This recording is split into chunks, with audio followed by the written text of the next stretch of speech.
আমরা নিরপেক্ষ নই, আমরা মুক্তিযুদ্ধের পক্ষে। সুধী দর্শক শ্রোতা, দৃষ্টিকোণ ৭১-এর পক্ষ থেকে আপনাদের স্বাগত জানাই। বাংলাদেশের বর্তমান অবস্থা এবং ইউনূসের শাসন, এই অবস্থাতে আসলে বাংলাদেশের রাজনৈতিক চালচিত্রের কি অবস্থা, বাংলাদেশের রাজনৈতিক দলগুলোর কি অবস্থা এবং বাংলাদেশটা যেন দাঁড়িয়ে গেছে দুটি শক্তি মুখোমুখি, মুক্তিযুদ্ধের পক্ষে এবং বিপক্ষে। তো এই সার্বিক বিষয়টা নিয়ে আমরা আলোচনা করব।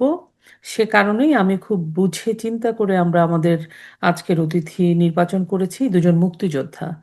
ওনারা আমাদের সাথে যুক্ত হয়েছেন, ওনারা ওনাদের কথা বলবেন, ওনাদের তখনকার সময়, এখনকার ভাবনা আমাদের সামনে তুলে ধরবেন। অবশ্যই আমি জানি আপনারা যারা আমাদেরকে শোনেন, আপনাদের ভালো লাগবে।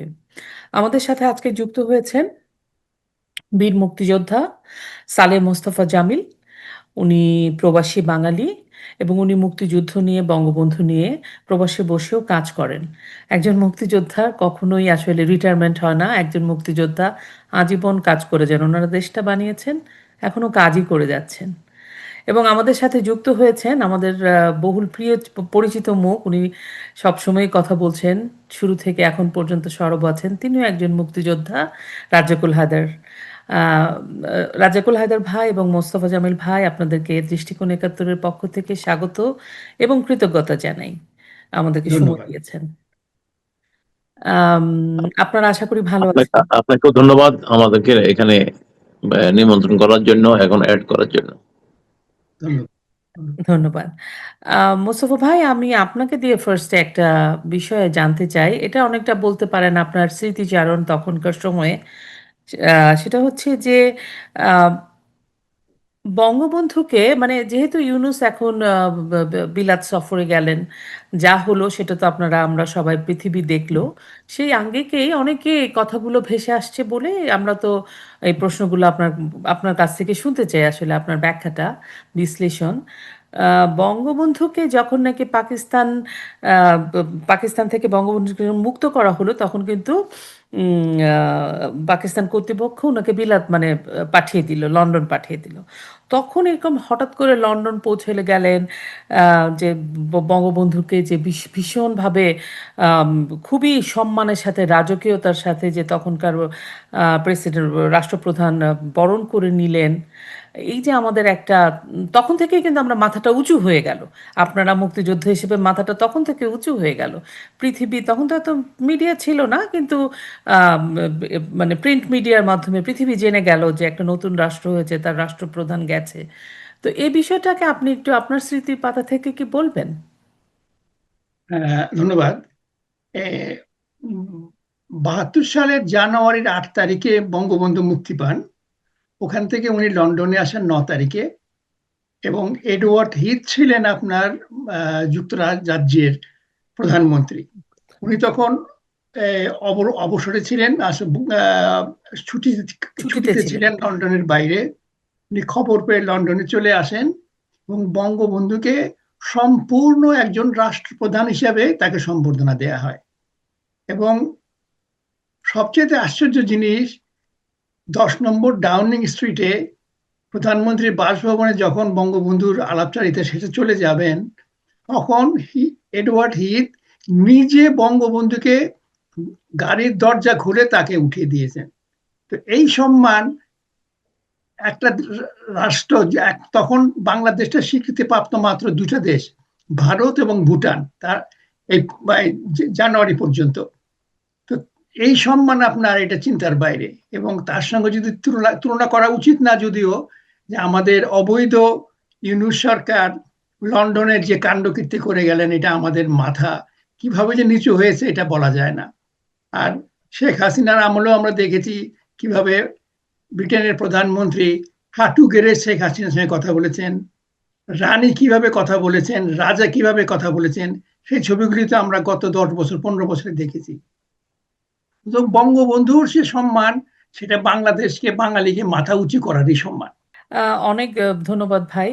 তো আসলে মানে মাথা উঁচু করে তারপরে মাথাটা যখন নিচু হয়ে যায় গত কিছুদিনের ইউনূসের বিলাত সফরে, তখন ওটা আসলে জাতি হিসেবে আমরা এই ছোট ছোট বিষয়গুলো লক্ষ্য করি না, কিন্তু এগুলো আসলে লক্ষ্য করা উচিত। লক্ষ্য করলে, কারণ ন্যাশনালিজম, জাতিগত যে আমাদের যে একটা গৌরব, গর্ব। সেটা তো আমাদেরকে মাথায় রাখতে হবে। আমরা এগুলো বিষয়গুলো হয়তো লক্ষ্য করি না, বাট লক্ষ্য করা উচিত। নিজের আত্মসম্মান বোধ তো থাকতে হবে।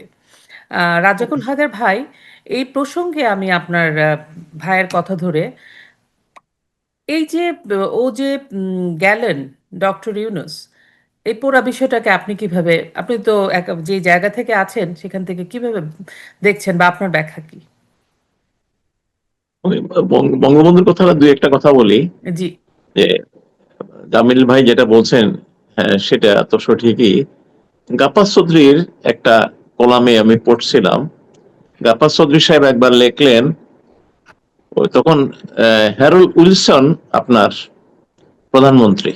তো গাপ্পাস সাহেবের ওই মানে তখন ওয়াইফের অসুস্থতা, কি একটা জরুরি মানে প্রয়োজনে ওনাকে, ওনার এক সাংবাদিক বন্ধু ওনাকে হ্যারল্ড উইলসনের কাছে যাওয়া মানে মানে ওনার রিকোয়েস্টটা পৌঁছাইতে হয়েছে আর কি। এবং তখন গাপ্পাস চৌধুরী দেশে আসবেন, ওনার ভিসা নিয়ে কি একটা সমস্যাও ছিল আর কি, এবং এটা খুবই আর্জেন্ট দরকার ছিল। তখন হ্যারল্ড উইলসন তো ওনার কাজটা করে দিলেন এবং সঙ্গে সঙ্গে বললেন ওই সাংবাদিকবে যে তোমার ফ্রেন্ডকে বলবা I want to hand over a gift for my friend Sheikh Mujibur Rahman. এখন ক্যান হি ক্যারি ইট? তো উনি যখন আসি, ওনার ফ্রেন্ড তাকে বললেন যে তুমি এটা ক্যারি করতে পারবা? বললো যে তুমি কি বলো, ব্রিটিশ প্রধানমন্ত্রী একটা গিফট দিবে আমার কাছে আমার প্রধানমন্ত্রীর জন্য, আমি নিতে পারবো না, হাউ কুড ইউ থিঙ্ক? এবং দেখা গেল যে ওনার কাছে একটা প্যাকেট দিল, বঙ্গবন্ধুর কাছে নিয়ে গেল, খুললেন, খোলার পর দেখা গেল সেখানে 12টা ইরেন মোড়ের প্যাকেট, ওই তামাক। বঙ্গবন্ধু তামাক খাতেন, সেটা হ্যারল্ড উইলসন জানতেন। তো দিস ওয়াজ দি রিলেশন। তারপরে আপনারা জানেন সেই কিউবার প্রেসিডেন্ট ফিদেল ক্যাস্ট্রো সেই মানে বাণী যে আমি হিমালয় দেখিনি, শেখ মুজিবকে দেখেছি। তো কোথাকার বঙ্গবন্ধুর সাথে আপনি আমাকে তুলনা করতে বলেন আপনার ইয়াকে, ইউনুসকে? ইউনুস কেন গেল সেখানে? ইউনুস কেন গেল? ইউনুসের যে একটা পুরস্কারের উছিলা, এটা তো তুচ্ছ পুরস্কার। এটা মানে আপনার স্টেট একটা পুরস্কার, বুঝছেন নাকি? এটা তো কোনো সরকারি কোনো পুরস্কার না, আর তার দাবা তো করে নাই। তার একটা বিষয় আছে যেটা আমরা মানে আমরা এখান থেকে ধারণা করতেছি, তার বিরুদ্ধে আইসিসি কোর্টের 15 ধারা অনুযায়ী, আর্টিকেল 15 অনুযায়ী একটা মামলা দেওয়ার প্রস্তুতি চলছে, এটা শেষ দিকে চলে আসছে। এটা এটা দিতেছে কারা? Doughty street chamber. এটা ওয়ান অফ দি প্রেস্টিজিয়াস মানে law chamber in UK, one of the most. এখানে যার একজন মেম্বার কিন্তু আপনাদের Yes, chairman. আপনাদের বর্তমান প্রধানমন্ত্রী যে স্টেমার সাহেব, এখানকার উনি একজন ব্যারিস্টার, উনিও আর কি। তো ওখানে তারা মোটামুটি যে কতগুলা বিষয় নিয়ে, যেমন হত্যা, তারপরে যে এখন যে আপনার মব মানে অনিয়ন্ত্রিত যে মব জাস্টিস চলতেছে, মব ভায়োলেন্স চলতেছে, সেটা মানে তারপর সংখ্যালঘুদের উপর আক্রমণ, ক্ষমতাচ্যুত আওয়ামী লীগের উপরে যে আক্রমণ গুলো চলতেছে, এইসব বিষয়গুলো তারা তদন্ত শেষ করে আসছে। তদন্ত শেষ করে আসে, এখন তারা এটা মামলা করার প্রস্তুতি নিচ্ছে। ইউনূস সাহেবের একটা ইচ্ছা ছিল, যদি কোনো মতে আপনার প্রধানমন্ত্রীর সাথে একটা অ্যাপয়েন্টমেন্ট হয়, দেখা করা যায়, তখন তিনি ওনার ওই বিষয়টা উনি হয়তো হাত জোড় করে বলবেন, অনুনয় বিনয় করবেন, আপনারা এই মামলাটা করেন না।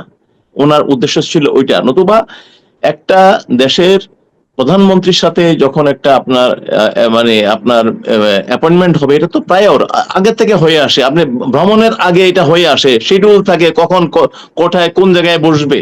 উনি এখানে আসার পরে যেমন আমাদের মানে কারো বাড়িতে গেলাম বিনা নোটিশে, যাই বললাম ভাই আমি আছে নাকি, এখন বললো যে না রে ভাই উনি ঘুমাইতেছে, বা উনি একটা অন্য কাজে ব্যস্ত আছে, আপনি এখন যান গে।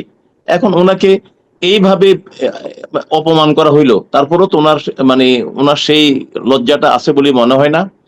তো এই আর কি, এই হলো ডিফারেন্স। আমাদের প্রধানমন্ত্রী শেখ হাসিনা তো মানে আপনার ইংল্যান্ড ভ্রমণ করছেন, ওই যে মানে জামিল ভাই যেটা বললেন, ও মানে আপনার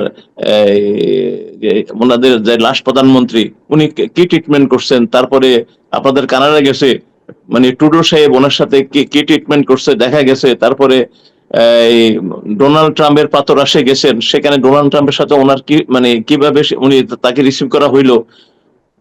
তাইলে প্রত্যেকটা মানে আপনার একটা জিনিস তো সবকিছুর একটা নিয়ম কানুন আছে। উনি যদি একটা দেশে যাবে সেখানে তো প্রায় ওর একটা অ্যাপয়েন্টমেন্ট লাগে, এখন প্রাইভেট একটা শিডিউল থাকে। তো উনি আসলে সবকিছুতে ওনার ব্যবসা। এবং ওই আমরা যেটা শুনতেছি ওনার সাথে জিয়া পুত্রের যে দেখা হইলো, সেটাও নাকি একটা বিজনেস ডিল অলরেডি সাইন হয়ে গেছে, মানে মৌখিকভাবে শেষ হয়ে গেছে। সেটা হচ্ছে যে আপনার ডিপ ওয়ার্ল্ডকে যেই ইয়েটা দেওয়া হবে, বন্দরের যে লিজটা দেওয়া হবে, সেখানে ওনার ফার্মের সাথে জিয়া সাহেবের ফার্মও নাকি থাকবে, এটা কথা উঠতেছে। তো এসব ব্যবসার কথা যখন উঠে এটাকে একবার উড়িয়ে দেওয়া যায় না। তো যাই হোক, সবকিছু মিলাইয়া ইউনূস সাহেব মানে আমাদের জন্য একটা অভিশাপই বলেন এই দেশের জন্য। আসলে আমাদের ভাগ্যটাই খারাপ। আমরা বঙ্গবন্ধুকে হত্যার পরে খুনি, মানে একজন খুনি দেশের প্রেসিডেন্ট হইলো, আরেকজন হইলো চরিত্রহীন লোক হইলো, আরেকজন হইলো খুনি প্লাস মানে অন্য গুণে গুণান্বিত। এবং যিনি এদেশের যুদ্ধাপরাধীকে আমাদের সর্বোচ্চ মানে মন্ত্রী পরিষদের সদস্য করেছিলেন। তো আমাদের এখন হইলো উনি হইলো সবাই সেরা। উনি হিটলারকেও হার মানান, কারণ হিটলারের গেস্টাপো, তারপরে আপনার ইসরায়েলের মোসাদ, এরা গোপনে শত্রুকে ধরে তাদের প্রতিপক্ষকে ধরে গায়েব করে দিত। আর মানে উনি প্রকাশ্য দিবালোকে মানুষকে ধরে প্রকাশ্য দিবালোকে রাস্তার মধ্যে ফেলে পিটাইয়া হত্যা করতেছে এবং তাদেরকে অপমান করিয়া পুলিশ কাছে দিয়ে আসতেছে ওনার মব বাহিনী। তাহলে আমি মনে করব গেস্টাপো এবং ওই যে মোসাদ, এদের থেকেও সে ডেঞ্জারাস। হিটলারের থেকে বড় হিটলার সে। জামিল ভাই, আমি আপনার কাছে জানতে চাই, যেহেতু উনি আহ, মানে সমসাময়িক রাজনীতির কথাটাও বললেন, আমরা আসতাম এই যে সমসাময়িক একটা মানে শেখ হাসিনার ক্ষমতাচ্যুতির পরে ইউনূস আসলেন এবং এখন যে একটা নির্বাচন নিয়ে দোলাচল। আমার যে প্রশ্নটা আপনাদের কাছে, আপনারা যেহেতু মুক্তিযোদ্ধা, আপনারা মুক্তিযুদ্ধে গিয়েছিলেন শোষণ মুক্ত একটা সমাজের জন্য, দেশের জন্য, যেখানে ধনী গরিবের বৈষম্য ওইভাবে থাকবে না। আমাদের মূল যে চারটা নীতি, ধর্মনিরপেক্ষতা, সমাজতন্ত্র, গণতন্ত্র, এবং হচ্ছে কি আরেকটা, ধর্মনিরপেক্ষ জাতীয়তাবাদ, জাতীয়তাবাদ, সবচেয়ে বড় যে জিনিস আমাদের জাতীয়তাবাদ, বাঙালি জাতীয়তাবাদ। বাঙালি জাতীয়তাবাদ। এখন মনে হচ্ছে যে বাংলাদেশের মানুষের, বিশেষ করে রাজনৈতিক দলগুলোর একটাই চাওয়া, সেটা হচ্ছে তারা নির্বাচন। ক্ষমতায় যখন শেখ হাসিনা ছিলেন ওনারা শুধু গণতন্ত্র গণতন্ত্র বলে গলা ফাটাতেন, আর এখন যেমন নির্বাচন নির্বাচন বলে ধ্বনিত হচ্ছে। আর কোনো মানে সাধারণ মানুষের চাওয়া পাওয়া, তাদের সুবিধা অসুবিধা, তাদের অর্থনৈতিক অসচ্ছলতা, কোনো কিছু নিয়েই তাদের কোনো মাথা ব্যথা নেই। রাজনৈতিক দলগুলো এখন যারা আছেন, তখন ছিল গণতন্ত্র হরণ হচ্ছে, এখন তারা নির্বাচন চান। কোনো ম্যান্ডেট নেই, কোনো কমিটমেন্টের কথাও তারা বলছেন না, নাগরিক অধিকারের কথাও বলছেন না রাজনৈতিক দলগুলো। আপনি এই বিষয়টাকে কিভাবে ব্যাখ্যা করেন? দেখেন, বাংলাদেশে সবসময় ৭২ সালের পর থেকে বা ৭১-এর পর থেকে দুটো দল, একটা মুক্তিযুদ্ধের পক্ষে আওয়ামী লীগ, আর রেস্ট অফ দ্য পার্টিজ আপনার যতগুলি আছে ডান বাম সবগুলি আওয়ামী লীগের বিপক্ষে। সুতরাং এখন তো এটা আরো পরিষ্কার যে আমরা কারা মুক্তিযুদ্ধের পক্ষে এবং কারা মুক্তিযুদ্ধের পক্ষে না। সুতরাং এটা খুব অস্বাভাবিক কিছু না যে তারা এখন একটার পর একটা দুয়া তুলবে। যেমন ধরেন, কি আনফরচুনেট যে হাসিনাকে এবং শেখ হাসিনাকে এবং আওয়ামী লীগকে স্বৈরাচার এবং খুনি একটা ছাপ দেওয়া হয়ে গেছে। তকমা লাগিয়ে। হ্যাঁ, এটা হয়ে গেছে। সুতরাং এইটাকে আমরা ওভারকাম করতে পারলাম না, তাই না? সুতরাং এখন বাকি দলগুলো তো এইটাকেই ভিত্তি করে তারা চলছে এখন। এখন নতুন যেটা আসছে নির্বাচন, আমার ব্যক্তিগত ধারণা এই বাংলাদেশে নির্বাচন হবে না, হতে পারে না। ৭১কে বাদ দিয়ে বাংলাদেশে নির্বাচন এটা সম্ভব না। আর আওয়ামী লীগের মতো যে দল বাংলাদেশের স্বাধীনতার নেতৃত্ব দেয়, সেই দলকে বাংলাদেশকে বাদ দেবে এই পলাতক খুনির দল, এটা সম্ভব না, বা আপনার মতে বাংলাদেশে আসলে আওয়ামী লীগকে বাদ দিয়ে তো নির্বাচন হবে না, প্রশ্নই উঠে না। প্রশ্নই ওঠে না। বুঝতে পারলাম। রাজাকুল হায়দার ভাই, আমার আমার যে প্রশ্নটা ছিল যে এই যে নির্বাচনটাকে, আপনি তো দেশের ভিতরে আছেন, আপনি কিভাবে দেখছেন? বা রাজনৈতিক দলগুলো যে জনসাধারণের সাথে মনে হচ্ছে একটা জনবিচ্ছিন্ন, বিএনপিও কি সাধারণ মানুষের সাথে একটা কানেকশন আছে? এরকমও তো মনে হচ্ছে না। তারা নির্বাচন নির্বাচন নিয়ে বলছে মনে হচ্ছে। এবং ইউনূস এবং তারেক রহমানের যে একত্রিত বৈঠক, তাতে করে তো আরো বোঝা গেল। এবং ইউনূস যে ওখানে বললেন যে বাংলাদেশের মানুষ পয়সা নিয়ে ভোট দেয়, মানে মানুষকে কতটা ডিমেন্ড করা। হ্যাঁ, হ্যাঁ, এই যে এটা একটা অপমান। জনবিচ্ছিন্ন অবস্থা, কিন্তু তারা ক্ষমতায় আছে। তো টোটাল বিষয়টাকে আপনি কিভাবে ব্যাখ্যা করবেন? না, আপনি ঠিকই বলছেন। বিএনপির কথাই ধরেন, তারা নিজেদেরকে সবচেয়ে বড় দল মনে করে এবং তারা ক্ষমতার স্বপ্নও দেখে। ২০০৮ সালের পর থেকে ২০০৮ সালে কিন্তু তারা মানে পরাজিত হয়। ১৯৯১ সালেও প্রথম তারা নির্বাচনে জিতে, কিন্তু সেটাও যদি বিশ্লেষণ করা হয়, কোনোদিন যদি সেটার অনুসন্ধান করা হয়, সেটার পিছনে কি কারণ ছিল সেটা হয়তো বাইর হবে। ২০০১ সালেও সে একই অবস্থা ছিল। শেখ হাসিনা যখন ক্লিন্টন সাহেবের মুখের উপর বলে দিলেন যে আমরা গ্যাস রপ্তানি করব না, তখন ভারতে গ্যাস রপ্তানি করার কথা, সেদিন ভারতও আমাদের উপরে মনক্ষুণ্ণ হয়েছিল। সেটার ফল আমরা ২০০১ সালে পেয়েছিলাম। পরে ভারতও বুঝছে যে তারা কি হারাইছে।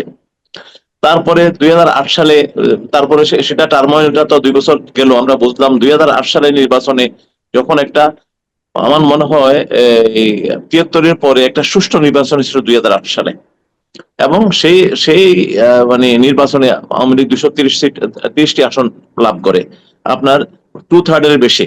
হুম। তো এখন এরপর থেকে ২০১১ সালে তারা নির্বাচন মানে ১৩ সালের নির্বাচনটাকে তারা ফয়েল করার চেষ্টা করছে, তারা পারে নাই। তারা জামাতের সাথে মিলে মানে আপনার ওই জ্বালাও পোড়াও করছে, কিন্তু নির্বাচন বানচাল করতে পারে নাই। ২০১৮ সালে তারা নির্বাচনে অংশগ্রহণ করছে, কিন্তু তাদের নেতা প্রত্যেকটা আসনে ২-৩ জনকে নমিনেশন দিচ্ছেন। কিভাবে দিচ্ছেন সবাই সেটা বলে বাণিজ্য বলে, আমরা জানি না সেটা বাণিজ্য কিনা। তারপরে তারা ৬টি আসন লাভ করে, কারণ তারা মনোপ্রাণে কোনদিন নির্বাচনে ছিল না। তারপরে ২০২৪ সালেও তারা নির্বাচনে আসে নাই। এখন অনেকে বলে ২০১৩, ২০১৮, ২০২৪ সালের নির্বাচনটা সঠিক হয় নাই। তো ১৯৯৬ সালে কিন্তু ১৫ই ফেব্রুয়ারি তারা একটা নির্বাচন করেছিল, মনে আছে নি আপনাদের? ১৫ই ফেব্রুয়ারি বিএনপি একলা একটা নির্বাচন করেছিল, তারা করছিল, যেখানে ওই ফারুক রশিদও সেখানে এমপি হয়েছিল। তো সেখানে কি হলো, ১৫ই ফেব্রুয়ারি নির্বাচন হলো, ৩১শে মার্চে তারা ওই পার্লামেন্ট ডিজলভ করিয়া তত্ত্বাবধায়ক সরকার করিয়া সে আবার নির্বাচন দেওয়া লাগছে। সেদিন আওয়ামী লীগ সেদিন জনগণকে সম্পৃক্ত করে আন্দোলন করতে পারছিল, তারা কিন্তু আর টিকতে পারে নাই ১.৫ মাসের বেশি। তাহলে আজকে ১৩ সালে, ১৮ সালে, আপনার ২৪ সালে তারা নির্বাচনও করলো না, আন্দোলন করতে পারলো না। এখন বিএনপির হইয়া তো আমাদের মানে সুদীজন বড় বড় স্যারেরা বলে যে এটা মানে নির্বাচন গ্রহণযোগ্য নির্বাচন। তাহলে গ্রহণযোগ্যটা কিভাবে হইতো? আওয়ামী লীগ পদত্যাগ করে বিএনপিকে কি ক্ষমতায় বসাইলে কি গ্রহণযোগ্য হতো? আসলে মানে জিনিসটা এইটাই। এখন আপনি যেটা বলতেছেন নির্বাচন নির্বাচন করতেছে সবাই, আসলে না। এখানে ইউনূসের নির্বাচন চায় না, জামাতে ইসলাম নির্বাচন চায় না, ইউনূসের পার্টি এনসিপি নির্বাচন চায় না। এখন নির্বাচন মৃদুভাবে চায় বিএনপি।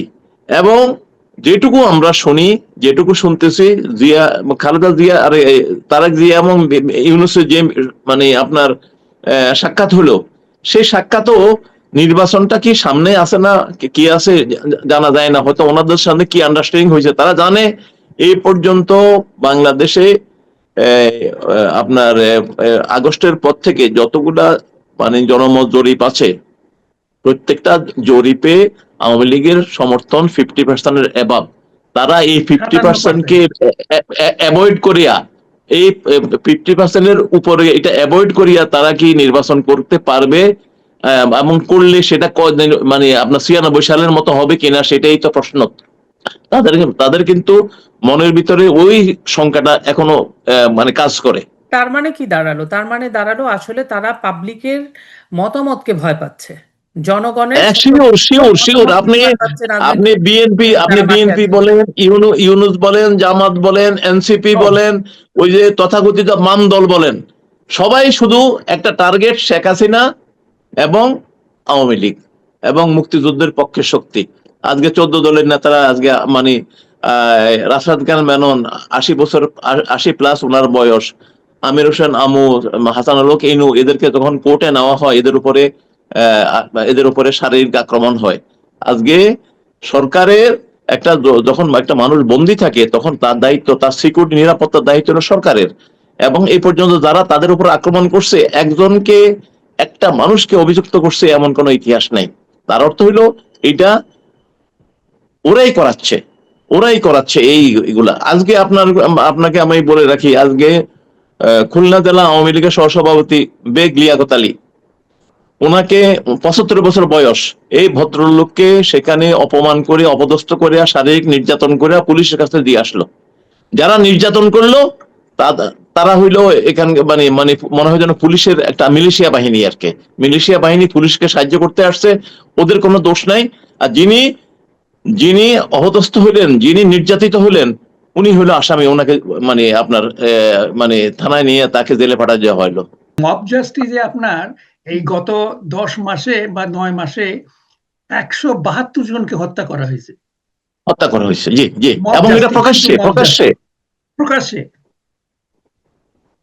এটা প্রকাশ্যে হত্যা করা হয়েছে। এবং ওই জিনিসটাই ইয়াতে আসতেছে। আমি বললাম না, ডাউটি Right. স্ট্রিট যে চেম্বার আছে, ওনারা যে মামলাটা করবে আইসিসি তে, আন্তর্জাতিক অপরাধ আদালতে, সেটা আসছে এবং সেটার ব্যাপারে এটার জন্য সে এবারে কে স্টেমারের সাথে দেখা করার তার মানে পাগল হয়ে গেছে। সে মানে যেই নরমসটা আমরা জানি, এটা নিশ্চয়ই সে জানে। সে তো এত বোকা না যে মানে আপনার একটা মানে প্রধানমন্ত্রীর সাথে দেখা করতে হলে প্রায়র একটা অ্যাপয়েন্টমেন্ট লাগে, প্রায়র একটা শিডিউল লাগে। ভাই, এই প্রসঙ্গে আমি আরেকটা বিষয় মানে আপনার ব্যাখ্যাটা জানতে চাই। সেটা হচ্ছে যে আপনি তো ইউরোপের একটা দেশেই থাকেন।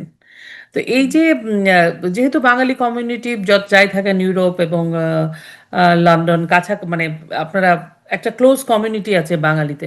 আপনি কিরকম ভাবে আপনার আপনার কাছে যে ফিডব্যাক আসলো, আপনার কি মনে হয় এই যে ইউনূস গেলেন, ইউনূস যে এত লাঞ্ছিত অপমানিত হলো, এবং বিদেশি মিডিয়াগুলো তো সব এখন তো সোশ্যাল মিডিয়াতে সব কিছু দেখা যায়, আপনি কিভাবে দেখছেন? আপনার কি মনে হয় এই যে সেই যে অপমানিতটা হলো যে? দেখেন, একজন সাজাপ্রাপ্ত পলাতক আসামি তারেক জিয়া, হুম। আরেকজন সাজাপ্রাপ্ত আসামি আমাদের ইউনূস সাহেব, কিন্তু সাজাপ্রাপ্ত আসামি উনি। সাজাপ্রাপ্ত আসামি, রাইট রাইট, জি। এবং আনফরচুনেট দেখেন, এই দুই সাজাপ্রাপ্ত আসামি লন্ডনে বসে বাঙালির ভাগ্য নির্ধারণ করবে। নির্ধারণ করে। তো এইটার মতো ইরনি আর কিছু হতে পারে আমাদের জীবনে? বেটি করে। দুর্ভাগ্য, এটা আমাদের দুর্ভাগ্য। অসম্ভব, দুর্ভাগ্য আমাদের। আমরা কত আনফরচুনেট জাত। তবে সারা দেশে, সারা বিশ্বেই এখন এই গত 4 দিনে এই যুক্তরাজ্য যেটাকে দেখিয়েছে আপনার এই আওয়ামী লীগরা, এটা অভাবনীয়, অভাবনীয় একটা। সুতরাং এইটাকে ধামাচাপা দেওয়ার আর কোনো পথ নাই এখন এই আমাদের। না, এটা সম্ভব না। তার চরিত্র সম্পূর্ণভাবে উন্মোচিত এখন। জামিল সে ভাই, আমাদের এইটা কি ওখানকার মিডিয়াতে এসছে? আপনি কি জানেন? মিডিয়া দিয়ে এসছে, জি জি, খবর এসছে। খবর এসছে তা আপনি কি কোনো মানে আপনি যেহেতু ইউরোপেই থাকেন, তো আপনার কি এরকম কোনো কারো কাছে, বাইরের মানুষদের কাছে, যে ওরা কি আপনার সার্কেলে, যে আপনি কি এটা নিয়ে কথা হয়েছে বা তাদের মতামত? আমার কথা হয়েছে একাধিক জনের সঙ্গে এই দেশীয়। তো এদেশীয়, হ্যাঁ। তারা তো, হ্যাঁ হ্যাঁ, সুতরাং তারা ভালোভাবে জানে, যারা খবর রাখে তারা সকলেই ভালোভাবে জানে। তারা কি বলছে? তারা ওই একই কথা, যে এইভাবে তোমাদের দেশটাকে সর্বনাশ করলো এই একজন নোবেল লরিয়েট। প্রশ্নটা করার কারণ আমি বলি, যেহেতু ইউনূস যখন নাকি ক্ষমতা নেওয়ার আগে ইউনূস সম্পর্কে আমরা জানি যে আমাদের মানে আমরা যারা সম্মান বড় সম্মান পেয়েছেন, সম্মানিত একটা নোবেল পেয়েছে, তাও হাফ নোবেল, কিন্তু তার সাথে তো হ্যাঁ, গ্রামীণ ব্যাংকও আছে, তো হাফ নোবেল অধিকারী। তো বাঙালি মানুষ আমরা সবাই মানে আমরা সবাই খুব উচ্ছ্বসিত হই। তো নোবেল ইউনূস সম্পর্কে একটা এরকম সবার কিন্তু ধারণা ছিল, বিদেশিদেরও এটা ছিল, যেটা নাকি বলছে যে এর আগে কোথাও কথা হচ্ছিল যে ওনার ফেস ভ্যালু আছে, ইউনুসের ফেস ভ্যালু আছে। তো এই যে গত 10-11 মাসে যে তার কর্মকাণ্ড, এতে বিদেশিদের মধ্যে কি মনে হয় যে তাদের পারসেপশনটা বদলে যাচ্ছে ইউনুসকে নিয়ে? ডেফিনেটলি বদলে গেছে। এবং পত্র পত্রিকায় এই দেশে প্রচুর লেখালেখি এই সম্পর্কে হচ্ছে বা হয়েছে। সুতরাং আমার কাছে অন্তপক্ষে কাটিং আছে পত্রিকার, ধরেন প্রায় 20-30টার মতো কাটিং হবে এই গত 10 মাসে, এই দেশীয় পত্রিকায়, যেটা আমি যে দেশে থাকি সেই দেশের পত্রিকায়। সুতরাং এই পত্রিকায় যথেষ্ট এসছে। এ, কারণ সাধারণত বাংলাদেশ সম্পর্কে পত্রিকায় তো কোনো দুর্ঘটনা না ঘটলে তার খবর উঠে না পত্রিকায়, অন্তপক্ষে এই নর্থ ইউরোপের। তো সুতরাং খবর এসছে। সুতরাং মানুষজন যেটা জানার, যারা আগ্রহী তারা সকলেই জানে আমাদের ডক্টর ইউনূসের চরিত্র। হ্যাঁ, কারণ কেন বলছি, আমি অনেক সাংবাদিক আছেন যারা বিদেশি সাংবাদিকের কথা বলছি, ইউরোপ আমেরিকান, তো অনেকের সাথে কথা হয়। কারণ আপনি এই যে আমাদের যে শাহরিয়ার কবির, উনি জি, কিন্তু একজন ওনার মতো মানে মানবাধিকার কর্মী হিসেবে পৃথিবীব্যাপী উনি কিন্তু একজন সমাদৃত মানুষ। ওনাকে মানে জেলের মধ্যে রেখে যে কি পরিমাণ উনি অসুবিধার মধ্যে আছেন, এত বড় বৃদ্ধ একজন মানুষ। তারপরে আপনি দেখেন কিছুদিন আগে যে ফারজানা রূপা, শাকিল, সাংবাদিককে ধরে ধরে বাবু সব সাংবাদিকদের নিয়ে জেলে, এবং রূপার মা মারা গেল, তাদেরকে প্যারোলে কয়েক ঘন্টা জন্য মুক্ত করলেও শাকিল যে রূপার হাজবেন্ড হাত করা পড়া আচ্ছা, জানাজা করছে, মানে ওরা কি করবে? একটা সাংবাদিক একটা রাজনৈতিক দলের পৃষ্ঠপোষকতা যদি করেও থাকে, সে তো মার্ডার কেসের আসামি হতে পারে না। না, তো এই বিষয়গুলো কিন্তু সাংবাদিক কমিউনিটি, গোটা ওয়ার্ল্ড ইউনুসের ব্যাপারগুলা দমন পীড়নের বিষয়টা জেনে যাচ্ছে, এবং এই জন্যই আমি আপনাদের আপনি যেহেতু বাইরে থাকেন, আমি চেয়েছিলাম যে দর্শক শুনুক যে আসলে ওয়ার্ল্ড মিডিয়াতেও এই কথাগুলো আসছে।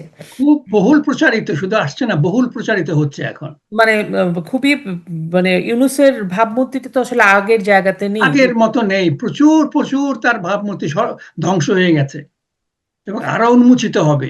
আরো উন্নতিত হবে হয়তো, এই জন্যই উনি ক্ষমতায় গেছেন। আমাদেরও 12টা বাজালেন, দেশেরও 12টা বাজালেন, যে নিজের তো আহ, আমি এই প্রসঙ্গে রাজাকুল হায়দার ভাই, আপনার কাছে তো অনেক তথ্য থাকে, এই ভদ্রলোকের এই যে ঘুরে ঘুরে বেড়ান, গত 10 মাসের তার ক্ষমতা আরোহণের পরে সে 11বার বিদেশ ভ্রমণ করলেন, সবটাই নিজের টাকায়। কিন্তু এর আগে উনি যখন পৃথিবী বিভিন্ন দেশে ঘুরে ঘুরে বেড়ান, হ্যাঁ, উনি যখন নাকি বিভিন্ন ইউনিভার্সিটিতে যে কথা বলেন, কিছু অনারিয়াম পান, কিন্তু উনি নাকি কোনো টাকা পয়সা গ্রামীণ ফোন থেকে নেন না, উনি খুব স্বাভাবিক তার গ্রামীণ ব্যবসা থেকে। ওনার আসলে ওনার যে যে লাক্সারি লাইফ, এই লাইফটার উৎসটা কি, মানে পয়সার উৎসটা কি, আপনি কি বলতে পারেন? উনি জানেন? উনি শুনেন, ওনার তো মানে আপনার এই যে 11টা সফর করলো না, শুধু একটা শপথ ছিল সরকারি, সেটা হলো ওই জাতিসংঘে যখন গেলেন। হ্যাঁ, জাতিসংঘের সেপ্টেম্বরে প্রথম যেটা করলেন, অগাস্টের পরে সেপ্টেম্বরে যেটা গেলেন, এইটাই শুধু সরকারি শপথ ছিল। তো ওইটাতে একটা লাভ হইলো, আমাদের একটা লাভ হয়েছে। আমরা তথাকথিত যেটা জুলাই অভ্যুত্থান বলি, আগস্ট বিপ্লব বলি, সেই বিপ্লবের কাহিনীটা উনি কিন্তু প্রকাশ করে আসছেন। ওনার সেই মেটিকুলাস ডিজাইন এবং ওনার ডিজাইনারকে, ওনার মাস্টার মাইন্ডকে সেখানে পরিচয় করে দিচ্ছেন। এবং মাস্টার মাইন্ডটা হলো একজন হিজবুত তাহরির, এবং যার ব্যাকগ্রাউন্ড ছিল জামাত শিবির। তো উনি উনি যে কার মাধ্যমে ক্ষমতায় আসছেন, উনি সেই জিনিসটা ওনার মুখ থেকে প্রকাশ করে দিয়েছেন আমাদেরকে। তো ওনার যেখানেই উনি গেছেন না কেন, সব জায়গায় ওনার বাণিজ্যের ব্যাপারে, ওনার কোনো বাণিজ্য ছাড়া ওনার কোনো মানে ইয়ে নাই। যেমন এখানে এই যে আপনার লন্ডন গেলেন, উনি কোন ভিত্তিতে এই পুরস্কার আনার জন্য কি আপনার লন্ডন যাওয়া লাগে? এখানে তো আমাদের যদি উনি পুরস্কার পাইয়ে থাকেন, আমাদের হাই কমিশন যাইয়া মানে রিসিভ করবে। আমি কালকে আপনার কানাডাতে আমাদের এক ফ্রেন্ডের সাথে কথা হচ্ছিল, তো উনি বলছেন যে শেখ হাসিনার এগুলো অনেকগুলো পুরস্কার আছে আমাদের হাই কমিশনে জমা আছে, এই ধরনের পুরস্কার আর কি। এই ধরনের পুরস্কারের জন্য একটা সরকার প্রধানকে আসতে হয় না। এবং উনি আসলেন কোথায়? আসিয়া মানে 39 জন ওনার মানে ইয়া নিয়ে আসলেন, শপথ সঙ্গে নিয়ে আসলেন। এবং সঙ্গে আরেকটা জিনিস দেখেন, অ্যালার্মিং ব্যাপার, উনি 2 জন মানুষকে নিয়ে আসলেন। একজন হইলো বাংলাদেশ ব্যাংকের গভর্নর, একজন হইলো দুর্নীতি দমন মানে কমিশনের চেয়ারম্যান। এই দুটো হলো সাংবিধানিক পোস্ট, এগুলো হলো ইন্ডিপেন্ডেন্ট বডি, স্বায়ত্তশাসিত, মানে এরা কারো এরা এরা শুধু রাষ্ট্রপতির কাছে জবাবদিহি করতে হয় এদেরকে। আপনি দেখেন উনি প্রধান বিচারপতিকে মানে ওনার বাসায় ডাকেন, এইটা ইতিহাসে কোনো মানে নজির নাই। প্রধান বিচারপতি আপনার সরকার প্রধানের ডাকে তার বাসায় যেয়ে দেখা করবে, এই নজির নাই কোনোদিনও। কারণ প্রধান বিচারিত হলো সাংবিধানিক পোস্ট এবং উনি থাকবেন সর্বনিরপেক্ষ।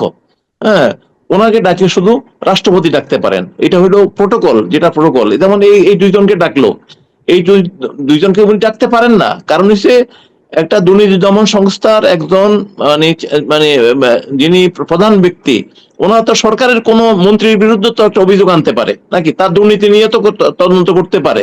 তো সেখান তো সে সরকারের একটা যাত্রী হইতে পারে না।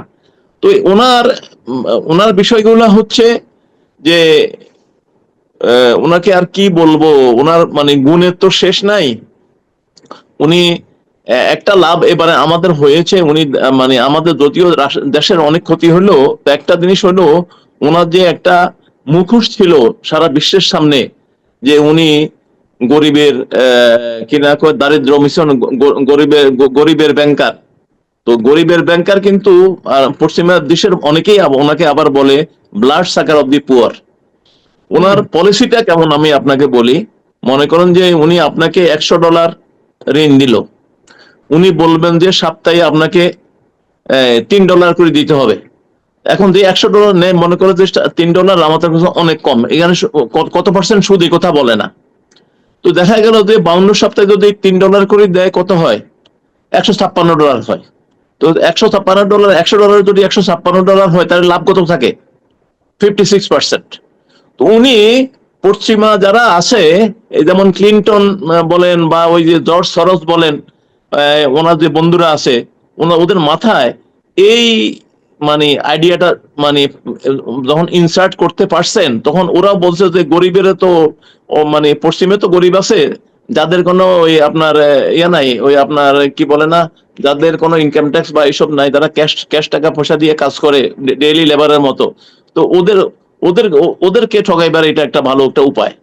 তো উনি এই জন্য সব জায়গায় খুবই সমাদৃত, মানে আপনার ওই আপনার ক্লিনটনের কাছে বা ওই জর্জ সরোসের কাছে, ওই এর আগে জেফ্রি অ্যাপিস্টনের কাছে, এইসব লোকের কাছে ওনার খুবই কদর, কারণ ওখানে একটা সুন্দর একটা জিনিস উনি আবিষ্কার করে দিয়ে আসছেন।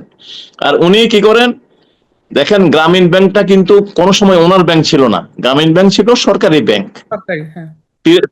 83 সালে এটা এরশাদ সাহেবের আমলে, তখন মহিষ সাহেব মানে আপনার অর্থমন্ত্রী ছিলেন, ওই সময় 100 কোটি টাকা দেওয়া হয়েছে। শেখ হাসিনার আমলে 300 কোটি টাকা দেওয়া হয়েছে, মোট 400 কোটি টাকা দেওয়া হইলো। এটা সরকারি ব্যাংক, কিন্তু সারা বিশ্বব্যাপী উনি ওই ব্র্যান্ডটা করে ফেলছে ইউনুস ব্র্যান্ড, মানে গ্রামীণ ব্যাংক মানে ইউনুস। এবং উনি এই গ্রামীণ ব্যাংকের গুডউইলটাকে ব্যবহার করে অন্তত 40টার মতো প্রতিষ্ঠান করছে। এবং আবার একটা নাম দিল কি, সামাজিক ব্যবসা। সামাজিক ব্যবসা হইলে ইয়া দেওয়া লাগে না, ট্যাক্স দেওয়া লাগে না। তো দেখা যাচ্ছে যে ওনার সিস্টেমটা হইলো আপনার গ্রামীণ ব্যাংকের এখান থেকে আনিলো, কল্যাণে নিল, কল্যাণে নিয়ে আরেকটা প্রতিষ্ঠানে নিল, নিতে নিতে এক জায়গায় দেখা যাচ্ছে যে এই টাকাটা ভ্যানিশ হয়ে গেছে, এটা লস হয়ে গেছে। ওনার প্রতিষ্ঠানের 4-5টা কোম্পানি আছে, আর সবগুলা ভ্যানিশ। সামাজিক ব্যবসা তালে তালে এগুলো শেষ হয়ে গেছে, এগুলা কোনো ট্যাক্স দেওয়া লাগে না। এখন উনি গ্রামীণ ব্যাংকের আগে সরকারের লাস্টে ইয়া ছিল 25% শেয়ার ছিল, এখন উনি ওইটাকে 10% নিয়ে আসছে।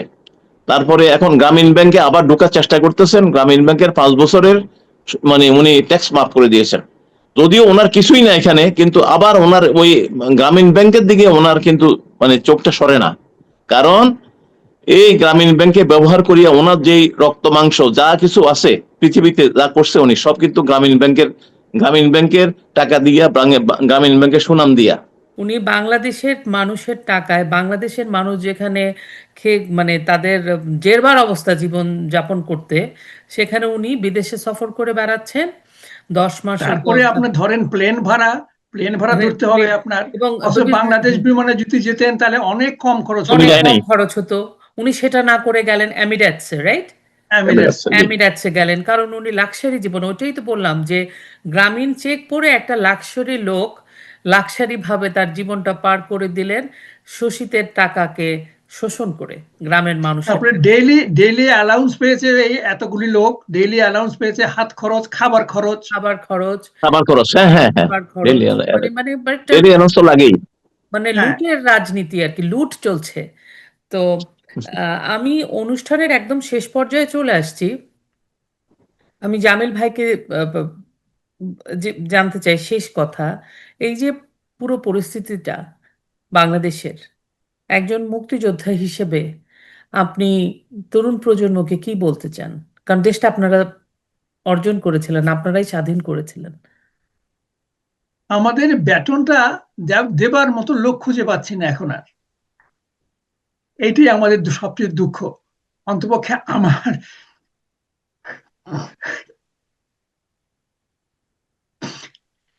এই এই এই সময় এসে আমরা এই দুর্ভাগ্য আমাদের দেখতে হবে যে ৭১ শেষ হয়ে যাবে। এইটা সবচেয়ে দুর্ভাগ্য। সুতরাং নতুন প্রজন্ম যদি এটাকে বহন না করতে পারে, এই অনুভব না করতে পারে, তাহলে তাদের কপাল তারা পূর্বে, দেশ শেষ হয়ে যাবে, কিছু করার নেই আমাদের। আমাদেরটা আমরা করেছি, এখন তাদের উপর। অনেক ধন্যবাদ ভাই। রাজ্জাকুল হায়দার ভাই, আপনি একজন মুক্তিযোদ্ধা, সবার আগে আপনার যে পরিচয়, সেই জন্য আমি বলতে চাই যে আহ, আহ, এই যে আমাদের তো একটা সংবিধান আছে এবং এই সংবিধান পৃথিবীব্যাপী সমাদৃত। এখন আপনি এই যে ওরা জুলাইয়ের চার্টার বলে কি কি বলে, আপনি তরুণ প্রজন্মকে, এবং তরুণ প্রজন্ম কিন্তু একদম এটার বিরুদ্ধে, মুক্তিযুদ্ধের প্রসঙ্গ আসলেই তারা এক হয়ে যাচ্ছে, আমি এটাও দেখেছি। গত 11 মাসে তারা কায়দা করতে পারছে না, কিন্তু চেষ্টা করছে। আপনি কি জি, বলছেন? ঠিক। আমি তো মানে তরুণ প্রজন্মকে বলবো যে আমরা যে আজকে যে এই স্বাধীন বাংলাদেশটা, এটা এমনি এমনি আসে নাই। 1948 থেকে সাল থেকে আমাদের সংগ্রাম শুরু হয়েছে। 52 সালে আমরা রক্ত দিয়েছি, তারপরে 66 সালে আমরা রক্ত দিয়েছি, 69-এর গণ অভ্যুত্থান আমাদের হয়েছে, 70 সালের নির্বাচনে আমরা বঙ্গবন্ধুকে এককভাবে নির্বাচিত করেছি, তারপরে আমরা 71 সালে আমরা একটা যুদ্ধ করেছি। আর তোমাদের একটা স্মরণ রাখা দরকার আছে যে পাকিস্তানের 23 বছরের মধ্যে বঙ্গবন্ধু শেখ মুজিবুর রহমান 13 বছর 8 মাস মানে কারাবরণ করেছেন।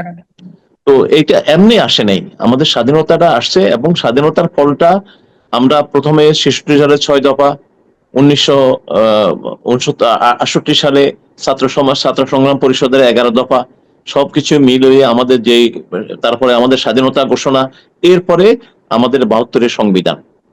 তো 72-এর সংবিধান হলো আমাদের 30 লক্ষ শহীদ, 4.5 লক্ষ মা বোনের আত্মত্যাগ, এই সব কিছুর বিনিময়ে আমাদের এই সংবিধানের আমাদের রক্তের বিনিময়ে অর্জিত। এখানে বাঙালির 4টা মুক্তি মূলনীতি। সনদ, আমাদের বাঙালির মুক্তি মুক্তি সনদ, সনদ। হ্যাঁ, একেবারে সত্য কথা, মুক্তি সনদ। আমাদের এখানে 4টা মূলনীতি আছে: বাঙালি জাতীয়তাবাদ, ধর্মনিরপেক্ষতা, গণতন্ত্র এবং সমাজতন্ত্র। তো আমরা আমরা আজকে আমরা তারপরে জয় বাংলা এবং আমাদের জাতির পিতা বঙ্গবন্ধু শেখ মুজিবুর রহমান। কারণ জয় বাংলা স্লোগান দিয়ে আমরা এই পুরো জাতিকে বঙ্গবন্ধু একত্রিত করেছিলেন। বঙ্গবন্ধু না থাকলে, বঙ্গবন্ধু থেকে বড় বড় নেতা অনেক ছিল এদেশে, মৌলানা ভাসানী ছিল, শেরে বাংলা একবদ্ধ ছিল, হোসেন শহীদ সোহরাওয়ার্দী ছিল, কেউ কিন্তু এই বাঙালি জাতিকে এক জায়গায় করতে পারে নাই। ওনার একটাই লক্ষ্য ছিল, উনি জীবনের মায়া কোনোদিন করেন নাই। উনি আজকে আমাদের জাতিটাকে এই জায়গায় নিয়ে, আজকে আমরা যে পাকিস্তান যখন আমাদের মানে আপনার 71 সালে যখন আমরা স্বাধীন হই, তখন দেখা গেছে যে আমাদের এখানকার আমাদের জিডিপি ওদের ডবল ছিল, আজকে আমরা ওদের ডবলের থেকে বেশি। তো আজকে আমাদের এই অ্যাচিভমেন্টটা এমনি এমনি আসে না, স্বাধীনতার ফল হিসাবে এসেছে। তো স্বাধীনতা যদি আমরা রক্ষা করতে হয়, আজকে ওই আমাদের সংবিধানের যে 4টা মূলনীতি আছে, জয় বাংলাকে আছে, এটাকে ধারণ করতে হবে। এটা ধারণ ছাড়া আমাদের কোনো বিকল্প কোনো পথ নাই। আজকে একটা দেশে সদল থাকবে, একটা সরকার দল থাকবে, বিরোধী দল থাকবে, অনেক দল থাকবে, সবারই আলাদা আলাদা প্রোগ্রাম থাকবে। কিন্তু সংবিধানের প্রশ্নে জাতীয় চার নীতির ব্যাপারে আমরা যদি সবাই এক না হই, তাহলে এই যে বিভাজনটা আছে, বিভাজনটা সবসময় থাকবে। তো আমাদের এখন সময় আসছে, আমরা শত্রুগুলাকে চিনে ফেলছি, এই শত্রুগুলাকে সমাজ থেকে আমাদেরকে নির্মূল করতে হবে। নির্মূল করে, আমি বিশ্বাস করি এত রক্ত, এত আত্মত্যাগ কোনোদিন বৃথা যায় না। আমরা আবার মুক্তিযোদ্ধারা আমাদের এখনো জীবিত আছি, আমাদের সন্তানরাও জীবিত আছে, তোমরাও আছো। আমরা আবার আবার আমাদের লাল সবুজ পতাকা তার সমহিমায় এখানে উড্ডীন হবে। এখানে ওই স্বাধীনতা বিরোধী যে শক্তি আছে এটা একদম নির্মূল হয়ে যাবে ইনশাল্লাহ। এবং এটা আমাদের সর্বশেষ যুদ্ধ হবে সামনে।